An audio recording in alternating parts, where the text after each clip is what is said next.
Super star Rajinikanth இவரோட நடிப்பில் August 14ஆம் தேதி ரிலீஸ் ஆக போகிற திரைப்படம் தான் கூலி. ஆனால் இந்த கூலி திரைப்படம் ரிலீஸில் ஒரு சிக்கல் ஏற்பட்டிருக்கு. அதாவது என்னன்னா, இப்போ கமலோடைய நடிப்பில் மணிரத்னமோட இயக்கத்தில் ரிலீஸ் ஆன திரைப்படம் தக் லைஃப். இந்த படத்தை உலகம் முழுக்க ரிலீஸ் பண்ணாங்க. ஆனால் இப்போ வரைக்கும் 80 கோடி கூட வசூல் தாண்டலை.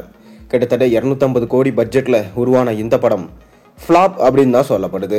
ஏன் டிசாஸ்டர்னே சொல்லப்படுது. இதனால அடுத்தடுத்த பெரிய படங்களை வாங்கறதுக்கு ரொம்பவே தயக்கம் காட்டிட்டு வராங்க நிறுவனங்கள். அப்படிதான் பார்த்தீங்கன்னா ரஜினியோட லால் சலாம் படத்தை ரெட் ஜெயின் மூவிஸ் தான் உலகம் முழுக்க ரிலீஸ் பண்ணி இருந்தாங்க. ஆனால் பார்த்தீங்கன்னா லால் சலாம் படம் எந்த அளவுக்கு போச்சுன்றது உங்களுக்கே தெரியும். அதனால இப்போ கூலி படத்தை வாங்குறதுக்கு அவங்க தயக்கம் காட்டிட்டு இருக்காங்களாம். ஏற்கனவே சன் பிக்சர்ஸ் தான் பார்த்தீங்கன்னா இந்த படத்தை ப்ரொடக்ஷன்ஸ் பண்ணியிருக்காங்க. அதனால இந்த படத்தோட ரிலீஸில் சிக்கல் இருக்காது என அனைவரும் நினைச்சிட்டு இருந்தாங்க.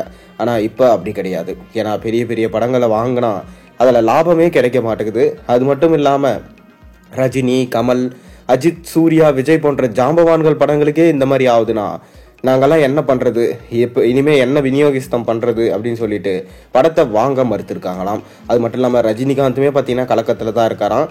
ஏன்னா வெளிநாட்டில், அதாவது வெளிநாடு மட்டும் இல்லாமல் வெளி மாநிலங்கள் இது போல் இடத்துல பார்த்தீங்கன்னா இந்த கூலி படத்துடைய சேல்ஸும் டிஸ்ட்ரிபியூஷன்ஸ் எல்லாமே பார்த்தீங்கன்னா கம்மியாக இருக்கான். இதனால் ரொம்பவே அப்செட்டில் இருக்காரு ரஜினிகாந்த். ஆனாலும் உதயநிதி ஸ்டாலின் எப்படியாச்சும் கூலி படத்தை வாங்கி உலகம் முழுக்க டிஸ்ட்ரிபியூட் பண்ணுவாருன்றதுல எந்த விதமான சந்தேகமே இல்லை.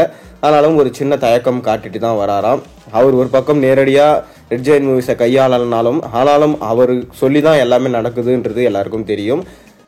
இன்னொரு பக்கம் வார் 2 போன்ற மிக பெரும் பட்ஜெட்டில் உருவாகிற படமும் ரிலீஸ் ஆகுது. அதனால வார் படத்தை வாங்கி ரெட் ஜெயின் மூவிஸ் தமிழ்நாட்டில் டிஸ்ட்ரிபியூட் பண்ணுவாங்களா அப்படின்றது ஒரு சின்ன சந்தேகமே வந்திருக்கு.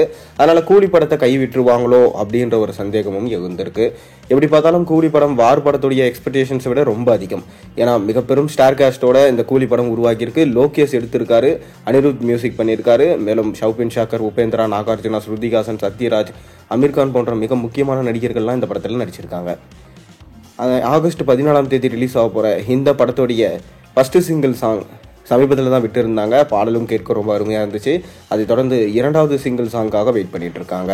படத்தோட எக்ஸ்பெக்டேஷன்ஸ் அதிகம் என்றதுனால கண்டிப்பாக தமிழ் சினிமாவில் முதல் 1000 கோடி கலெக்ஷன் பண்ணுற படமாக இருக்கும் என்று சொல்லப்பட்டு வருது.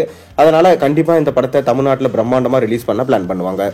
கூலி படம் தமிழ்நாட்டில் எதிர்பார்த்த வெற்றியை கொடுக்குமா கொடுக்காதா? உங்கள் கருத்துக்களை மறக்காம கீழே கமெண்ட்டில் சொல்லுங்கள். மேலும் சேனலுக்கு சப்ஸ்கிரைப் பண்ணி லைக் பண்ணுங்கள், பெல் ஐக்கனை ப்ரெஸ் பண்ணுங்கள்.